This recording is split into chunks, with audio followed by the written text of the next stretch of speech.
Welcome to the OnScript podcast, your home for world-class conversations on scripture and theology, where you get to meet some of the best in the field. Visit us at onscript.study. Say hello on Twitter at OnScriptPodcast and stop by our Facebook page at facebook.com/OnScript. Hey OnScript listeners, this is Matt Lynch coming to you from Cheltenham in the UK, where I work at Westminster Theological Center. I am a co-host of the podcast with Aaron Heim at Denver Seminary, Drew Johnson at the King's College in New York City, Matt Bates at Quincy University in Illinois, and last but not least, Chris Tilling at St. Mellitus here in the UK as well. And we have a very special episode for you. I won't spoil it by giving away all the content here in the intro because you probably just want to get on listening to it. But I also want to say thank you for the production of this episode to Ed Hatke and also to Tommy Mullman for his marketing help.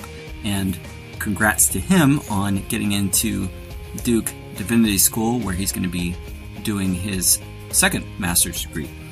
And as a reminder to all of you, if you feel compelled and would like to give and support what we're doing here at OnScript, you can go over to onscript.study/donate, where you will find all the information you need and more.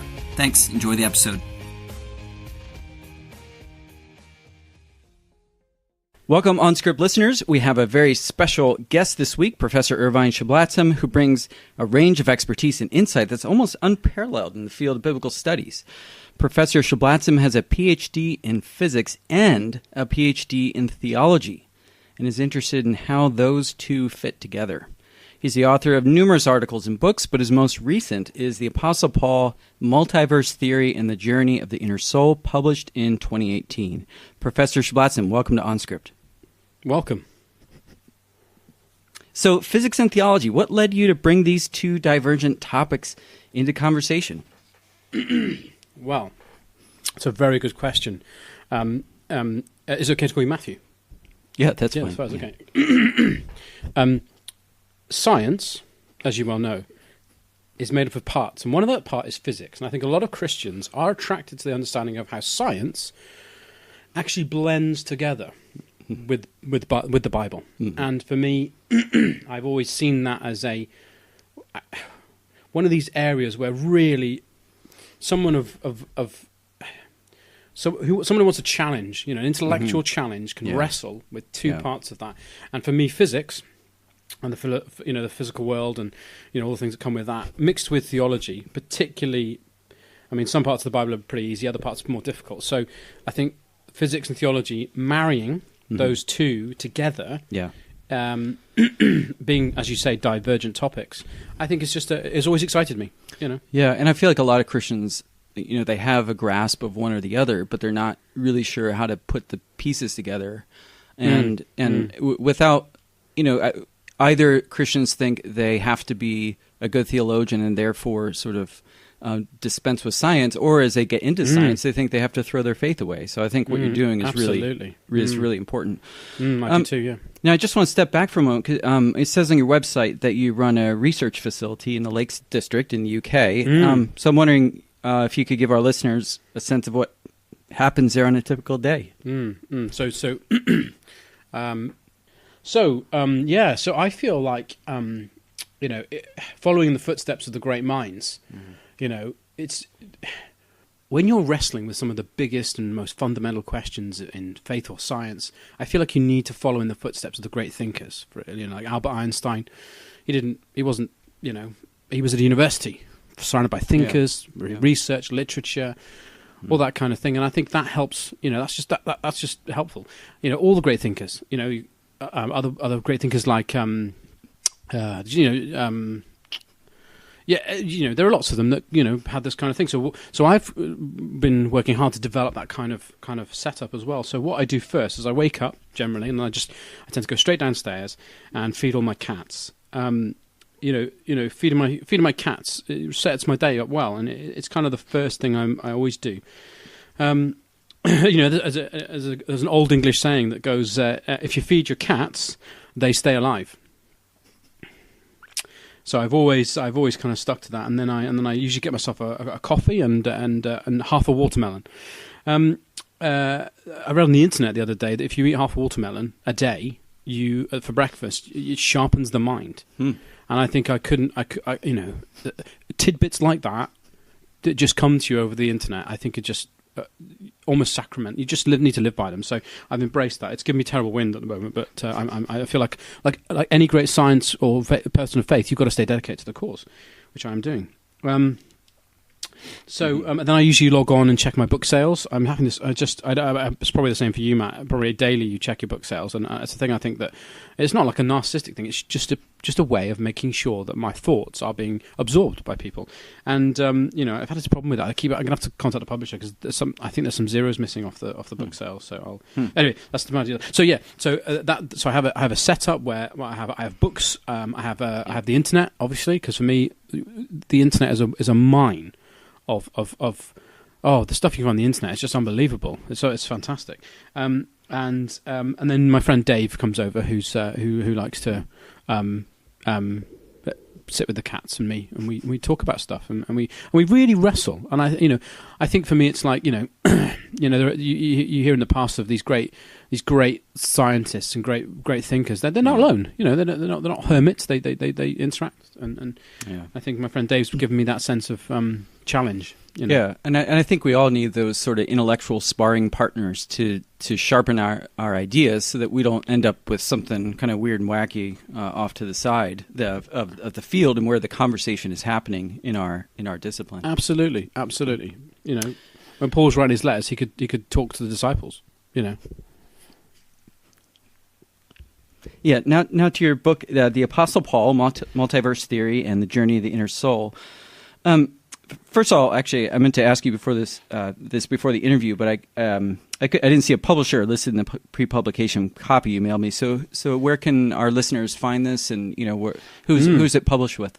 So again, this for me, so there are some things that the mind of the human develops, which I think are just unbelievable. And for me, again, I've talked about it before, the internet. It just is this fantastic thing. So I was able to get what I think is the biggest publisher in North America to get my book published, which I couldn't believe it when I was able to get that happened. Which one was that? So that's Amazon.com. So I was able to approach them and then get my work listed with them, and now you can go up there and you can extend that, you can download it, and you can get that there. So that's right. Really good. Yeah. Okay. I didn't realize. For moving on then, for our listeners who aren't familiar, what is multiverse theory and how does it connect to the Apostle Paul? Right. Again, a very, very good question. Give me 2 seconds. The multiverse, or meta-universe, is a hypothetical set of various possible universes, including the universe which humans live in. Okay? You following, yeah? I think so. Together, these universes comprise everything that exists. Like everything. The entirety of space, time, matter, energy, and physical laws, and the constants that describe them. This miscellaneous, distinct universes within the multiverse are called the parallel universes, other universes, or alternative universes. Hold on, there's a bit more here. The structure of the universe, the nature of each universe within it, and the relationships among these universes vary from one multiverse hypothesis to another. Isn't that amazing? It kind of makes your mind just to go. Oh yeah, yeah, mind blowing. Yeah, yeah, definitely. And I think, part of the challenge so a lot of our listeners they know a bit about biblical studies, but they might not know the physics that you just described or that you read. And so, if you were to put that in terms for the average person, how would you describe multiverse theory? Absolutely. So, people think, to be taken seriously and to be seen as and be able to affect something like physics and something like the multiverse. People just think you have to go to school, you have to go to university or college in America. You have to, then study under somebody who knows what they're doing, and then you get a PhD and all this kind of stuff. The internet is there. Again, I'm going to go back to this. The internet is there as a valuable resource. There are websites all over the place. Right. But if I could just step in for a moment, how would you describe multiverse theory for the average person? Like, just so they could understand it. That's what I was getting at. Just give me a second. The internet has examples which are accessible. There's a great example. So one thing you've got to get your head around is infinity. Okay. Yep. The best example of this is if you get good luck with that. Yeah. You know? Well, I'll try. There's a great thing you can think about. Right. Imagine in your mind, Matthew, that there is an infinite number of monkeys. So think of the biggest number you can think of and just make it more. Okay. Now, if they were each given access to a single typewriter, and they sat together, this infinite number of monkeys around a single typewriter, eventually they would be able to make the works of Shakespeare by chance. That in itself is infinity. So if you apply that to our universe as one thing, imagine our universe is like an orange. Okay. Now imagine an infinite number of oranges in a basket. That's all the different universes. Yeah, I can't. Okay. That's the difficulty. Well, in saying that, I'm going to be, these things, putting your thoughts in the public domain is a danger, isn't it, Matt? You come up with a theory, but I'll be honest with you, I struggled a little bit too. So what I did is I decided to, rather than aim for infinity, which is quite a big number, right? I've just gone with 3. Sorry, just to pause there for a moment, because this is really helpful and interesting. What do you mean you just went with 3? Because if there are infinite, if there's an infinite number of alternative universes, how do you just go with 3? Well, again, the Bible, straight from the Bible for me. It was 3 or 7. Being the holy numbers. I just thought 7. Why don't we start at 3? If I get my head around 3 different universes, then I can move on to 7, and then obviously then straight on to infinity. So you do believe there are an infinite number of multiple universes, but you're going with 3. Exactly. Okay. What do you mean you're going with 3? Well, could you just unpack that a little bit? Yeah, absolutely. Take for example the Bible.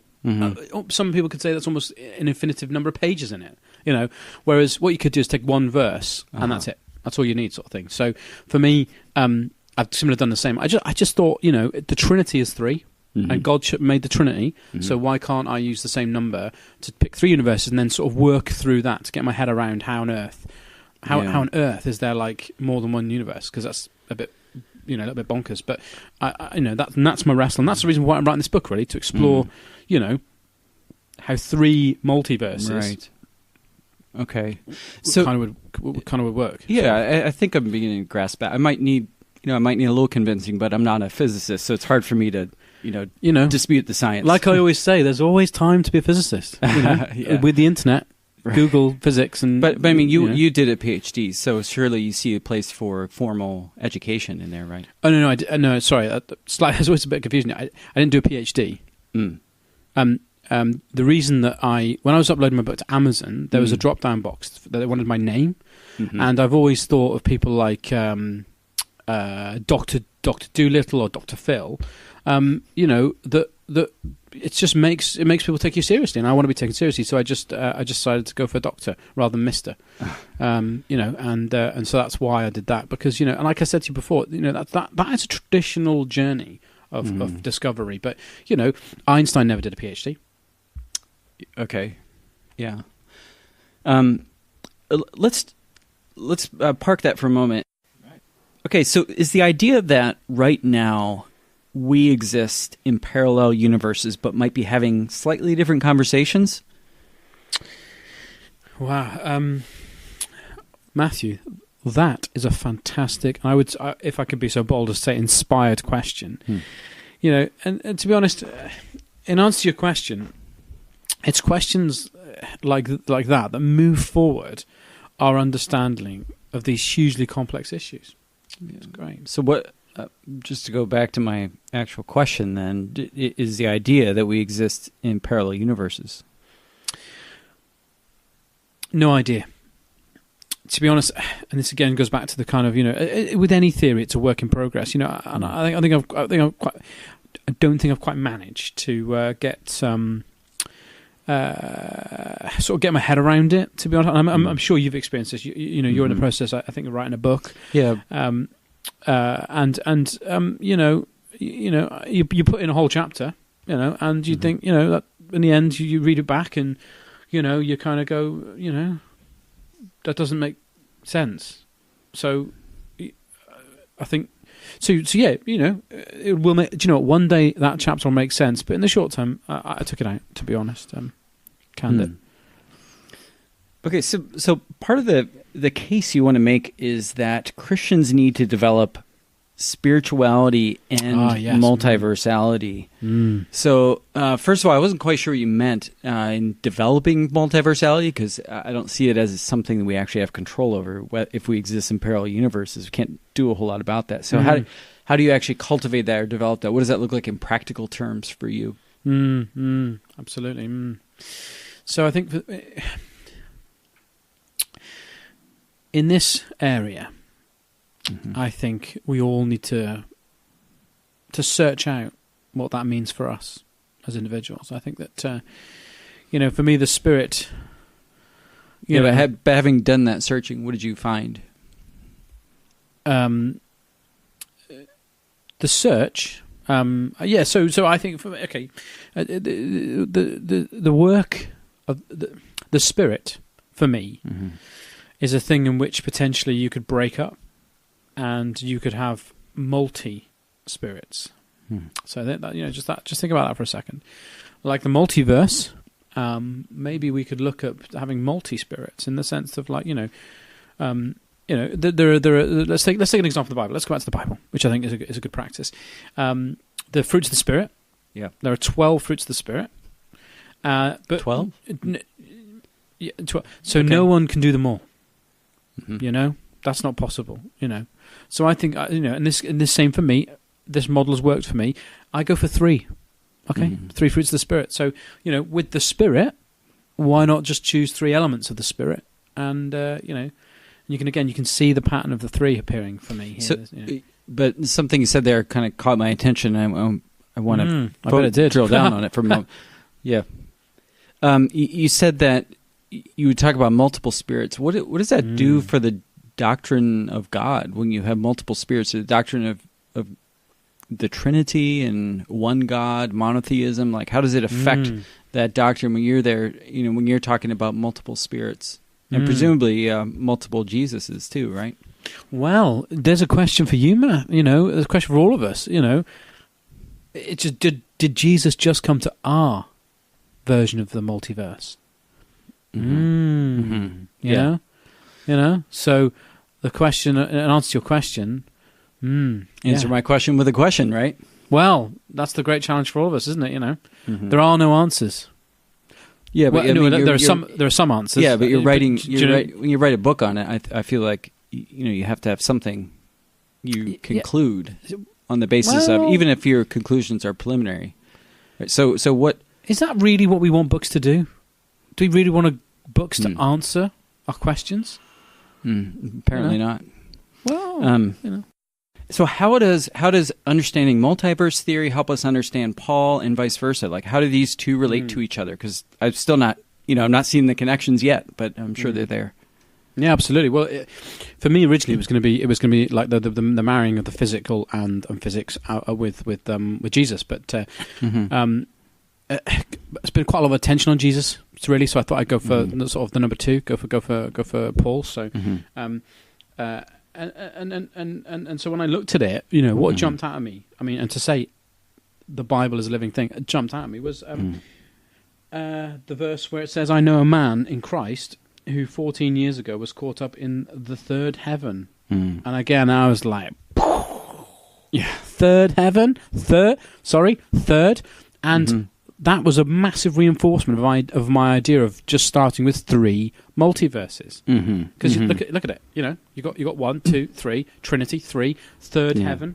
So I found a fantastic article on I don't know whether you've heard. There's a website on the internet you can go. It's called Wikipedia. It's like a. That's. I mean, yeah. It's. People talk I think about. Most people know that. Yeah. Talking about the kind of the loss of the Great Library. The civilization is more than the loss of the Great Library. Yeah. But if I could just jump in for a moment, if we could get back to the question of the. So you talk about the third heaven. Yes. And you're making a link to 3 alternative universes. Absolutely. Let me talk. No, don't worry. I've got to. Let me walk you through it. So, Jesus is going to bring forth the kingdom of heaven onto earth. 1. Then we have the normal heaven where you go. 2. And then this third heaven. I was just like, do you know what I mean? That I kind of feel like that's all really kind of quite clear. Yeah, but does that make sense?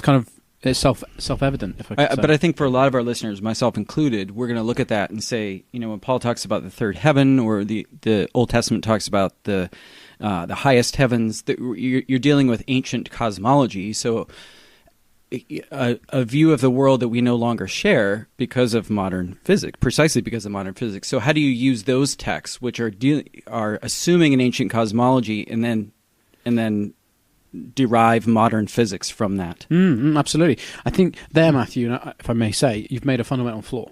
Because what you've done there is you've put your weight of argument with cosmology. Mm-hmm. I don't think reading star signs and deciding whether you're an aerial or, a vertigo or whatever it is, it actually helps with this conversation. No, does that make sense? By cosmology, I'm just talking about view of the world. I'm not talking about astrology. Right. So you think, okay, right? Yeah, we could leave that point. It's maybe just a question. I think you know what. I am always open to questions, but I feel like that's probably we should move on, because I think your listeners, if you're not quite, if you're not quite there, and you've got one of those minds, I assume, Matthew, because you've got, again, like me, you're a doctor. You're always going to wrestle. You're always going to be thinking this through deeply, and whereas probably most of your listeners just can accept it, my theories straight off. I doubt they're that in depth, as it were. So on page 245, you make a joke that for many Christians, they'd rather traverse multiverses in Paul's letter to the Romans than allow their soul to traverse multiverses in the scientific sense of the term. And sorry, so you've lost me. Just let me read that again. Sorry, I have to go again. Okay, you said on page 245 that for many Christians, they'd rather traverse multiverses in Paul's letter to the Romans than allow their soul to traverse multiverses in the scientific sense of the term. So I have to confess, I got a bit lost trying to grasp what you mean when you're talking about our soul traversing multiverses. So could you unpack that idea for us? Yeah, and hold on, I'm just a bit lost. Give me 2 seconds. I'm just trying to grasp what you mean. Page 245.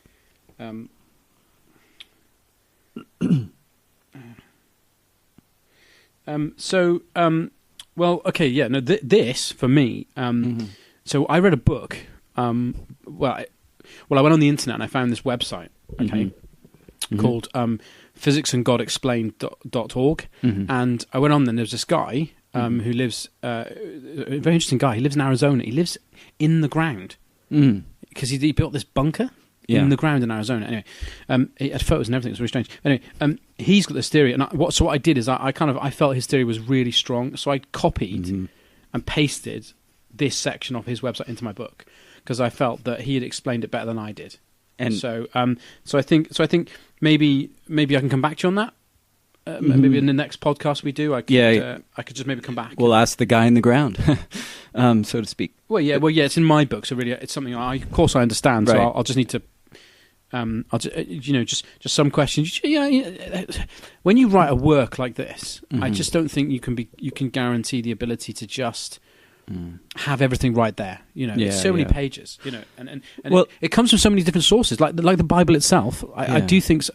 Yeah, if I could just jump in for a moment, just to kind of go back to the title of your book, so we could at least operate at that level. You talk about the idea that the soul, the inner journey of the soul. So we've got two pieces so far that you've, kind of helpfully brought together with the multiverse theory, and then Paul going and knowing this guy who went up to the third heaven. So what is that journey of the soul, and what does that look like for Christians? So I think.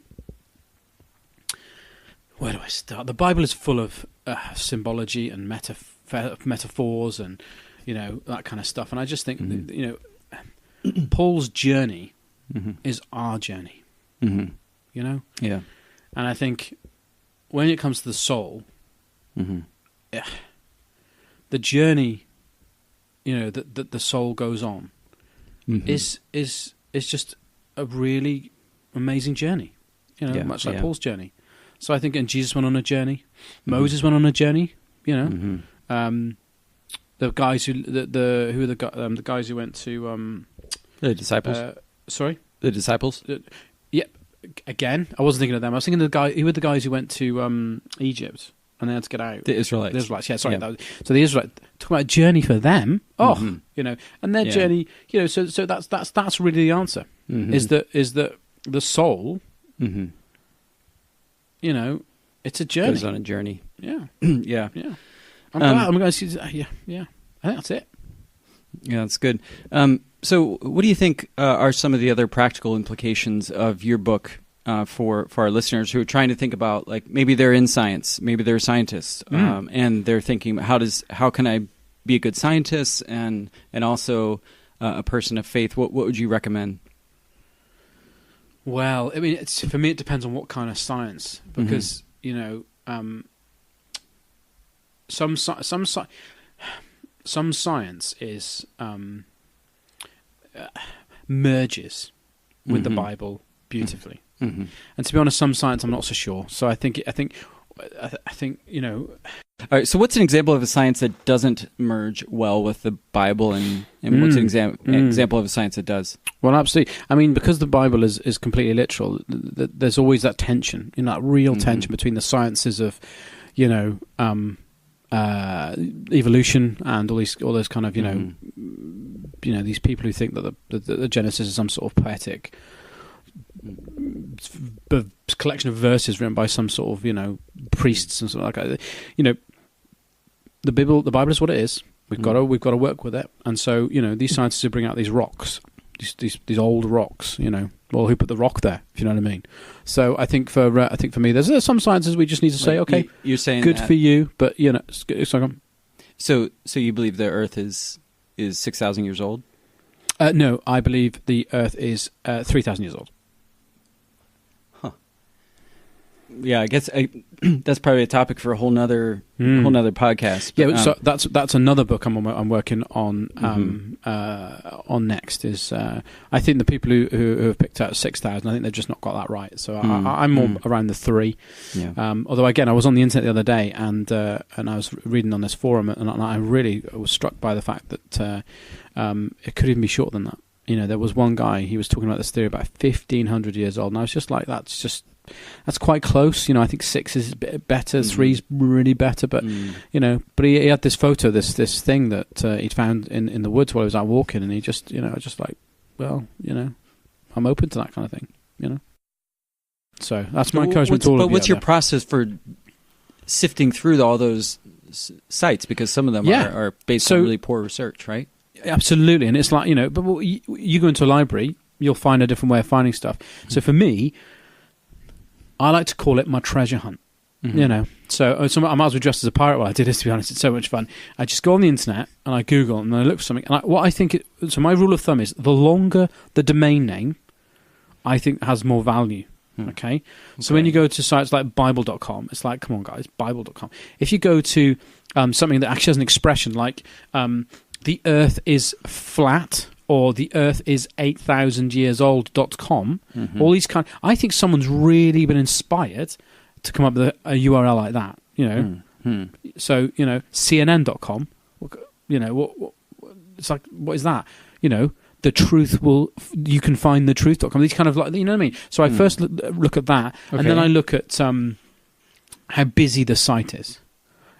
These sites that are kind of like modern and minimal and all that kind of stuff. That means no one's put many thought into it. These sites that have got moving things and multiple menus and all sorts of, that's where I think the real gems are when I go on my treasure hunts. So as you sift through all that, what a lot of people would consider junk, you find treasures. Exactly. Exactly. Who are we to say one theory's stupid and the other one's bang on? But isn't that part of the scientific process, though, is making those kinds of decisions? Well, see, for me, when I have these kind of decisions, I lean more towards my faith than my scientific mind. I treat my brain like two minds, sort of merged together. They say there's a left and a right-hand side, so I think that actually for me it's more like two brains merged, and so I think that you've got to choose one. You've got to choose one part of your brain to say, you know what, on this one, I'm going to give him the benefit of the doubt, and I'm going to open myself up I'm going to open up my thought processes, my mind, to be open to that kind of thing. Yeah. Well, this has been really something. I wanted to thank you, first of all, for taking the time to do this interview. Absolutely. Professor Sheblatzm, thank you very much. No problems at all.